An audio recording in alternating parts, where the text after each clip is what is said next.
First, the basics, Ren whispered as they approached a cluster of trees.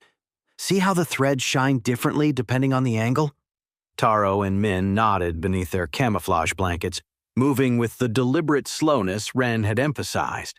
Each movement was carefully calculated to avoid alerting the creatures above.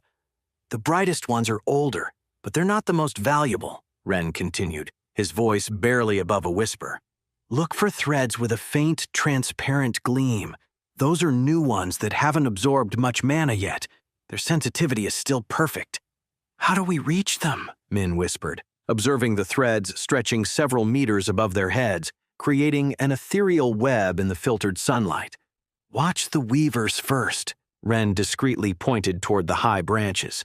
Several white figures moved among the foliage, their moth wings shimmering under the sun like living silk. They have routines. Approximately every 2 hours, they come down to check the lower networks. As if to confirm his words, a weaver descended gracefully down a nearby trunk. Its white fur gleamed as it inspected the threads, completely ignoring the camouflaged students below. Now, Ren whispered when the weaver returned upward. We have a 2-hour window in this section. You need to look for vertical threads that start attached to the trees. And watch this. He pulled out a long and thin branch he'd carefully selected earlier.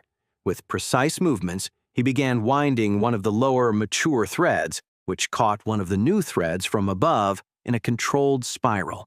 The older silk is stronger than it looks, but also less sticky. The new silk is more elastic. He let Min try with another thread. The silk tensed, but didn't break. It stretches, Taro completed, watching fascinated. Exactly. But if you twist it on its own axis several turns and then wind it at the correct angle, Ren demonstrated the movement, it detaches cleanly from the bark without damaging its properties. His friends began imitating the technique, growing more confident with each attempt. And something interesting. Ren indicated marks on the tree trunk that most would mistake for random scratches. See these scrapes? They're weaver territorial marks. They tell us exactly when they last renewed the networks in this area. Like a calendar? Min whispered. Better. The deeper marks indicate primary weaving zones. If we follow the pattern, Ren guided them around the tree, revealing a complex system of markings. We'll find the newest networks, and therefore the most valuable ones. One last thing, he murmured, while crawling carefully across the ground. Weavers leave more than just silk. Look at the base of the trees. There. He pointed to what appeared to be old bark, but when he carefully moved it aside, it revealed a complete weaver molt, its delicate structure perfectly preserved. The molts contain traces of their fur and wing scales. Some cultivators use them to enhance beasts with light affinity. Valuable materials, too? Min whispered excitedly, his eyes widening at the discovery. Exactly. And look at this. Ren pointed to peculiar marks in the ground near the molt. These are bark stalker tracks, but they're old, not deep, at least a week old. If we find fresh tracks, we move away, Taro completed, his beetle's markings shifting protectively.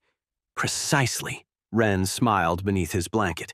Jin could mock his absences from class, but Ren didn't need those classes, just like Wei's case. The silk needs special containers, Ren explained, while extracting a large bag from his equipment. Cost 500 crystals, but worth the investment for its preservation properties.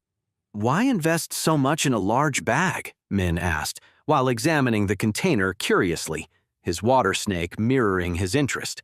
Silk contaminates easily, like crystals, Ren explained, demonstrating the proper storage technique. Without the right container, it would lose its properties before reaching market. You must be very careful storing it. Keep the old separate from the new, or both will be ruined. You must? Min paused, catching the detail in his words. Won't you be with us? Ren smiled while adjusting his own equipment, the mushrooms in his hair pulsing with increased intensity. I'm entrusting you with the silk collection. It's the simplest and safest task. I'm going after something a bit more complicated. More complicated? Taro frowned, his beetle's markings darkening. "What are you planning?" "Nothing dangerous," Wren assured, though the mushroom's increasing pulse suggested otherwise. "Just following some interesting leads." "What leads?" Min pressed, his snake coiling anxiously. Wren discreetly pointed to patterns in the ground that others might miss. "See those patterns? They're barkstalker escape routes, but I'm not interested in them." "Then what?" "I'm looking for shadow stalkers' daytime hideouts," Wren revealed in a low voice.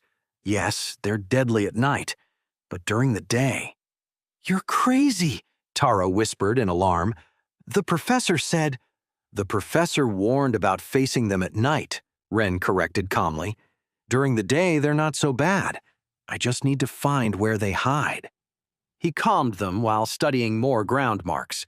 The barkstalkers' escape patterns told a clear story to those who could read them, and thanks to his special knowledge, Wren could interpret them perfectly. "I'll be fine," he assured his worried friends. "Focus on the silk. You know how to collect it now, and it's valuable material." "But," Min began.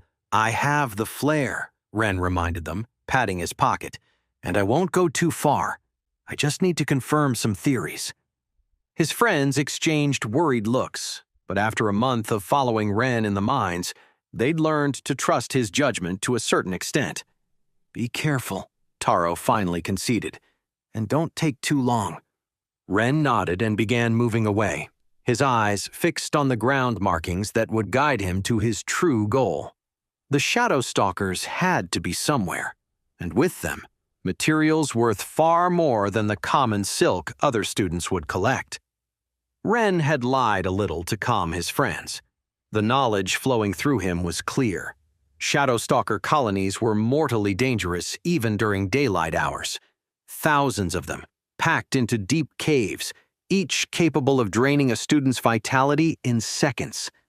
But they're creatures of habit, he thought while studying the terrain. And every colony has its solitary sentinels.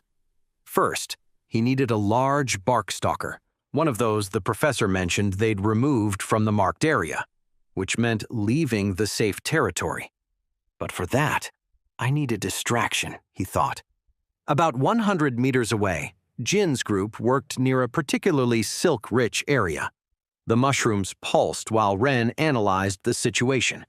Just above them, an especially large colony of weavers was constructing new networks. Wait, that's not the end. You've just had a free taste. Now get the full story on the Pocket FM app, link in description. Check out our next video and playlist, and don't forget to like, share, and subscribe.